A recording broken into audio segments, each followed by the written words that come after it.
how to link bank account to QuickBooks. Hey guys, in this video, I am going to show you how you can link bank account to QuickBooks. So make sure to watch this video till the end and let's get started. So the first thing that you want to do is open up the QuickBooks website on your laptop or PC.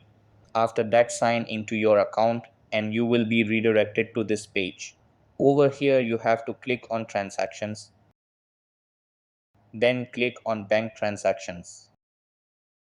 After that, you have to click on connect account. Then select your bank or credit card from the list of popular financial institutions or enter the name of your bank or credit card company in the search bar and select it from the list. After that, enter the credentials of your bank account and click on connect. Then it will ask you to verify your identity by sending a verification code. After that, just select the account that you want to connect and click on connect. So that's how you can link bank account to QuickBooks. That's all for this video.